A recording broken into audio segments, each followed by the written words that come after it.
Hello everyone, kembali lagi di channel saya. Pada video kali ini saya ingin berbagi terkait apa saja yang telah saya peroleh selama mengikuti workshop How to Communicate and Teach for Effective Online Learning. Yang pertama, terkait elemen-elemen penting dalam komunikasi. Elemen-elemen penting tersebut adalah words, body language, and tone. Yang kedua, positive language. Hindarilah menggunakan kata don't. Kemudian, yang biasanya kita mengucapkan I will try to, yuk kita change dengan kata I will. Selanjutnya, presentation skills. Yang biasanya kalau kita membuat video pembelajaran harus melalui 3 tahapan ya. Yang pertama pra-produksi, kedua produksi, dan ketiga pasca produksi. Pada tahapan pra-produksi itu merupakan tahapan di mana kita menyusun garis besar isi video.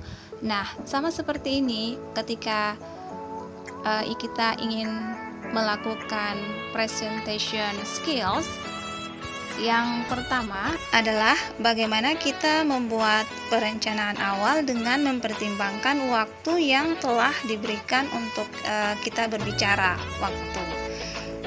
Misalnya kita buat dalam bentuk tabel seperti ini, sampel. Jadi dalam tabel tersebut berisikan tentang agendanya, kemudian time, dan presentasi. Untuk agenda, yang pertama dalam presentation skills itu adalah introductions. Jadi pembukaannya kita bisa taruh situ time-nya 1-5 menit, disesuaikan dengan waktu yang diberikan untuk kita dalam melakukan presentasi. Selanjutnya, setelah pembukaan ada body yang merupakan isi daripada presentasi kita atau isi materi kita. Lalu berikutnya ada conclusion yang merupakan kesimpulan. Waktunya juga berapa yang durasi waktu yang akan kita buat untuk conclusion. Dan yang terakhir adalah question and answer. Di situ juga kita harus sertakan waktunya beserta presentasi. Selanjutnya penjelasan lebih detail ya terkait presentation skill. Yang pertama adalah introductions, merupakan pembukaan.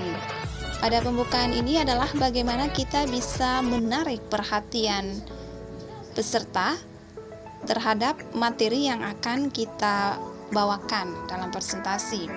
Untuk pembukaan kita bisa mulai dengan 3 cara. Yang pertama, story, kita bisa mulai dengan bercerita terlebih dahulu.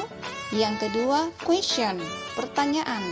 Bagaimana kita mulai presentasi dengan memberikan beberapa pertanyaan stimulus untuk audiens. Dan yang ketiga adalah fact. Yang kedua, body, merupakan isi dari presentasi kita.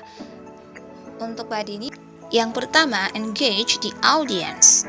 Jadi bagaimana bisa melibatkan audiens dalam presentasi kita.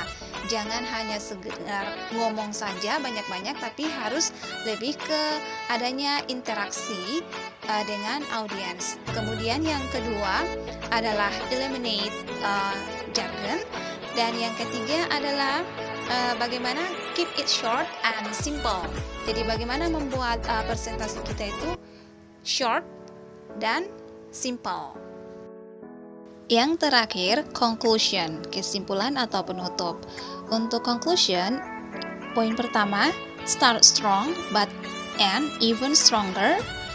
Yang kedua, plan a call to actions. Yang ketiga, final slide to purposes, leave the audience with a clear message. Jadi ini merupakan poin pentingnya.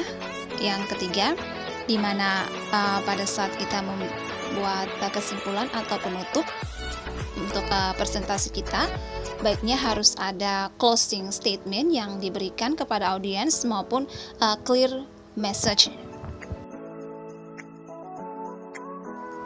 Oke, sebagai penutup, di sini saya lampirkan tips for using online platform PowerPoint yang saya dapatkan ketika mengikuti pelatihan ini.